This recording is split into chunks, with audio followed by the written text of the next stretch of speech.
Assalamualaikum warahmatullahi wabarakatuh. Perkenalkan, nama saya Siti Nur Hidayah. Saya selaku moderator dari kelompok 10 akan memandu jalannya presentasi ini. Pertama-tama marilah kita panjatkan puji syukur kehadirat Allah Subhanahu wa taala yang telah melimpahkan rahmat dan hidayahnya. Tak lupa pula kita kirimkan salawat serta salam kepada baginda Nabiullah Muhammad SAW.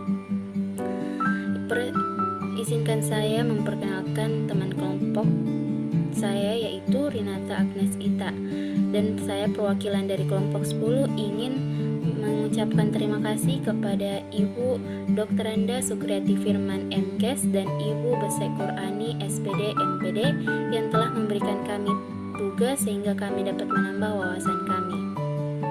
Baiklah, saya akan memulai presentasi ini dengan membaca materi pertama oleh saya sendiri. Pengertian pelayanan dan pelayanan publik.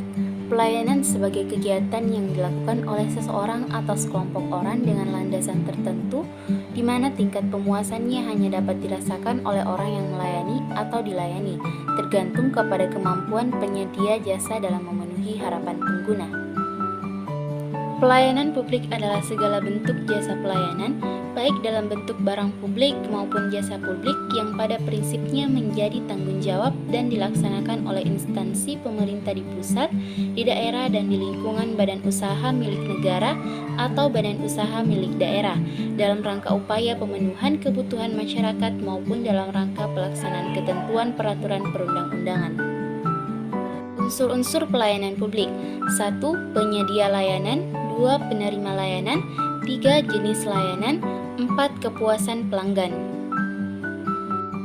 Asas, prinsip, dan standar pelayanan publik. Asas pelayanan publik yaitu transparansi, akuntabilitas, kondisional, partisipatif, kesamaan hak, keseimbangan hak, dan kewajiban. Selanjutnya, prinsip-prinsip pelayanan publik. Adapun prinsip-prinsip pelayanan publik adalah sebagai berikut. Yang pertama, kesederhanaan.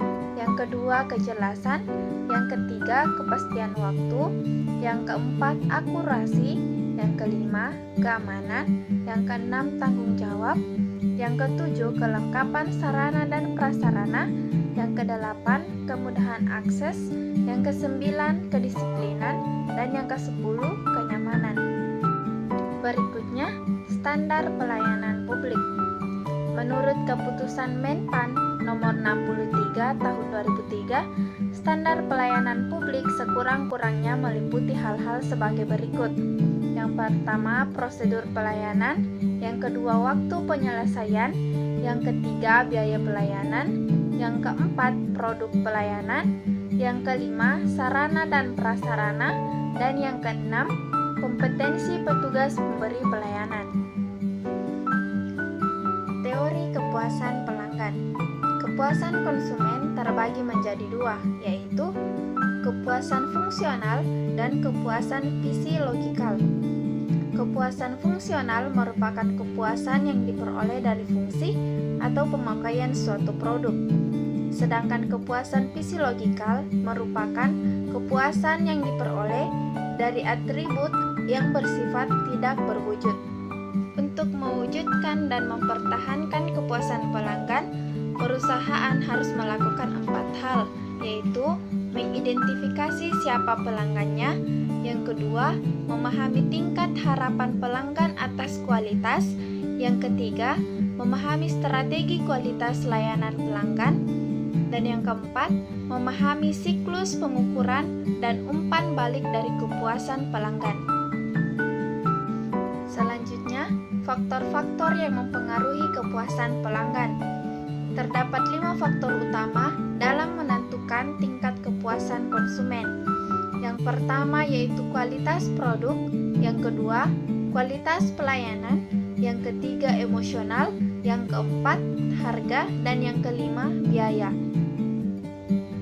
Yang terakhir, faktor-faktor yang mempengaruhi persepsi dan harapan pelanggan. Di antaranya adalah sebagai berikut. 1. Kebutuhan dan keinginan. Yang kedua, pengalaman masa lalu terdahulu ketika mengkonsumsi produk dan layanan baik dari perusahaan maupun pesaing-pesaingnya. Yang ketiga, pengalaman teman-teman, cerita teman pelanggan tentang kualitas produk dan layanan perusahaan yang akan didapat oleh pelanggan. Baiklah, itulah tadi presentasi dari kelompok kami. Semoga apa yang kami sampaikan dapat dimengerti dengan baik oleh teman-teman sekalian.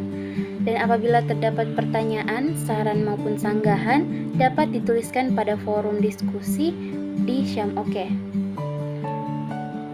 Baik, wabillahi taufiq wal hidayah. Wassalamualaikum warahmatullahi wabarakatuh.